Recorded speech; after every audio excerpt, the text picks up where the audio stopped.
Hey, welcome to my channel. Today I wanted to talk about this topic.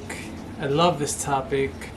I have personal experiences with self-love, and it's just been remarkable the changes I've felt with practicing self-love, self-compassion, sometimes radically in my life.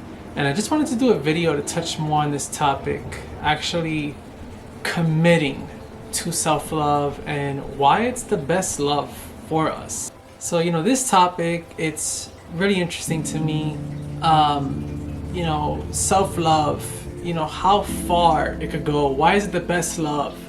I always like to dig deeper in this life. I always like to learn things. And this chart that I came across, I was in a training to become a certified breathwork meditation coach, and during this training my trainer actually showed me this chart that author, healer, and teacher David Elliott has come up with in his book Healing.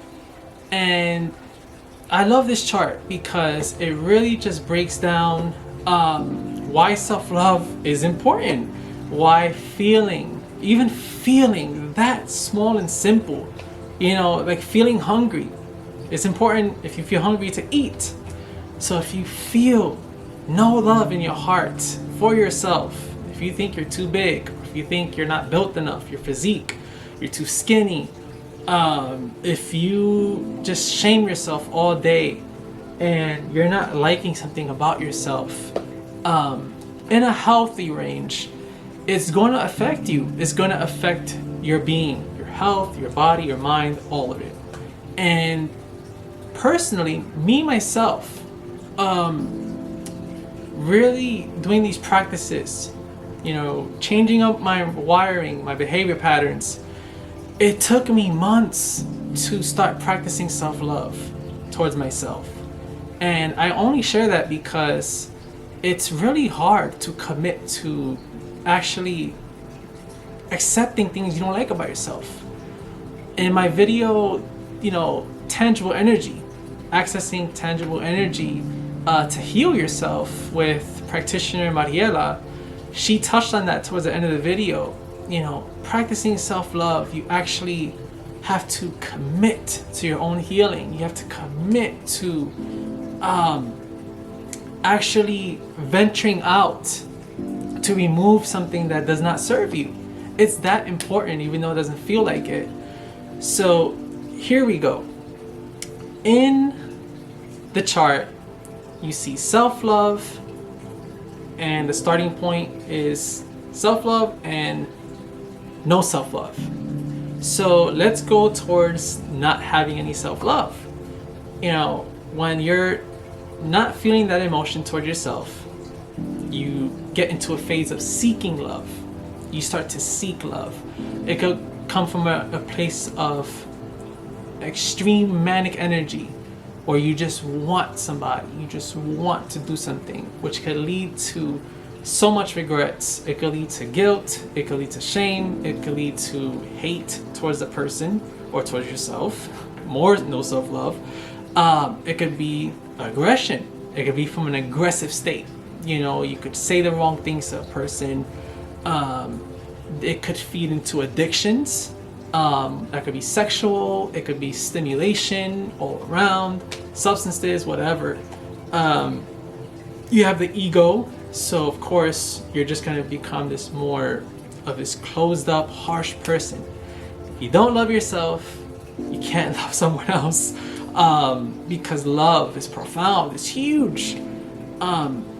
And stubbornness, and I found that interesting. Stubborn, you just become in this state where I guess you're not merciful, you're just dominant, and your ego's so filled up that you become a stubborn person. You have stubborn tendencies.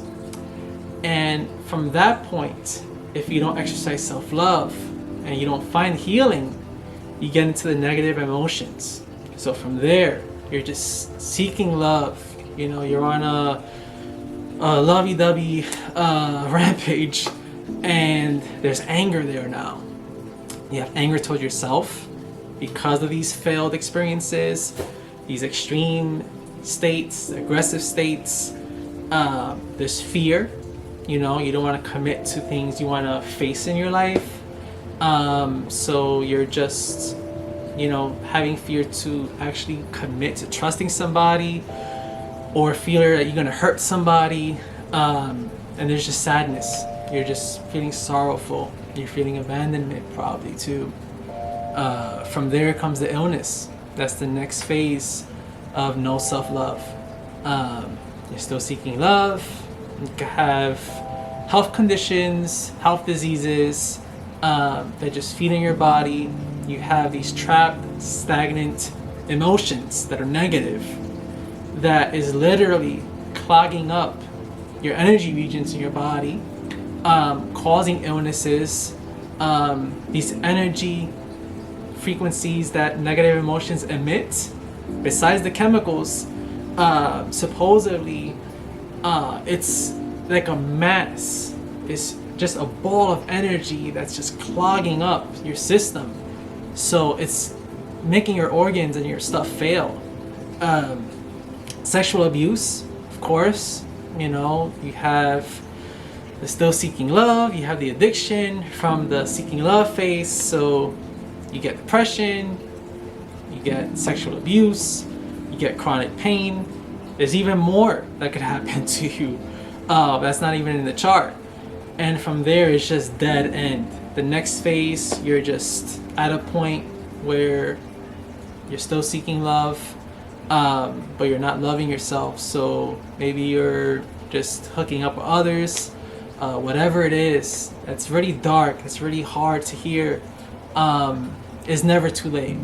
Don't lose hope. If you're in this place, or if you know somebody in this place, you're not going to always be in instability. You're not going to be with health complications. You're not going to need medications forever. Tapering down, of course. You need a provider, a physician to help you with that. If you start exercising modalities to heal, but that's just the dead end. No self-love, you're going to end up in that phase, according to David Elliott's chart. But when it's never too late with love, so if you're even on the dead end and you start practicing self-love, if you start grounding yourself, if you start soothing yourself, if you start doing these practices, touching yourself, giving yourself a hug, ho'oponopono, I throw that in breath work. When I first came across breath work, my trainer did it and I cried. I'm a male and I cried. I identify as male. I still cried. I did inner child work and I cried. And ho'oponopono, you just say, I'm sorry, please forgive me, I love you, and thank you. Not in that order, but that's like the Hawaiian religious practice. And all these different techniques that you could do when you start practicing self-love. The more deeper you're in, the more patience you need, the more commitment you need. And there's cognitive behavioral therapy that can help you with that. I was studying that, I practiced it personally, and it does wonders. It really helps. Even my children with their special needs did cognitive behavioral therapy, and it's helped them, to regulate emotionally, to rewire your brain, and to get to self-love. And when you're starting to feel self-love, and you start healing all these illnesses, and you start seeing results in your life, stability, there's no aggression, I'm wrong, I'm sorry, I made this mistake, I'm sorry I said this to you. And you start to argue in a relationship, especially with a family member or a loved one, and you heal through that argument. You fight each other, but then you caress each other's head or you hold hands. There's no ego. That's unhealthy. The ego becomes healthy. I messed up. I screwed up. It's a turn on, right? It's so exciting. It's stimulating. And that is just the energy. That's just mercy, love, kindness, compassion. And that's going to lead to the exchange of love. All those examples, as I said, In his chart, after self-love, there's an exchange for love. So you start feeling self-compassion, and you start feeling compassion for others. And you don't have to have a reason to be kind to someone. And from there, the universal energy flow starts to take place. And that's beautiful. You know, you start to actually feel grounded. You start to actually feel like every breath is a meaningful breath, and you feel relaxed, and you release these chemicals in your body that's healthy. That's why I love breath work. And you start to just feel appreciative and gratitude with life, with your environment, with the people you're around. And from there you feel grace. You know, you feel the grace from the creator, from this divine energy. That's like the energy between, you know, your God or your, you know, whatever entity you believe in, that nourishes you. The energy that's in this planet, that connection, that grace, you start to feel it when you gentle to others and you're kind to others, and you feel this flow of energy, this grace. And from there, that leads to health and well-being. And my take on health and well-being is this: I have health conditions. I'm not going to be a superstar and be immune to everything, but there's peace. You could find peace in your health. Your being is well, because even though you have these health complications and you have these issues, maybe you're overweight and you have these issues, you know, with your health, and you're just frustrated and you feeling all these feelings that's convoluted, but it's just negative toward yourself. You know, when you let that go and you just accept who you are, you know, you accept, hey, you know, I'm a freaking fighter. I go through all this. I'm proud of myself. You have a healthy ego. You're going to start feeling in good spirits. And that's what I think health and well-being means. And in his chart, health and well-being cycles through the love exchange. You know, the energy of the divine, you know, that divine source. It becomes put out, it becomes emitted to us, and we receive the grace back. So it's like that flow, that love exchange, you know, with grace and with love. You know, it's a cycle that nourishes you, and self-love is the answer. So that's my video today on why self-love is the best love. I hope you appreciated it. If my words offended you, I apologize. I solely got my material together myself through David Elliott's book. I said my take on it, so I'm only just trying my best to motivate and share my compassion and love towards you.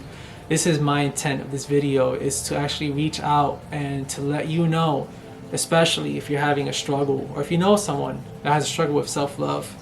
Hopefully they could watch this video and at least get some feeling of feeling refreshed, of actually saying, let me just commit to finding a technique.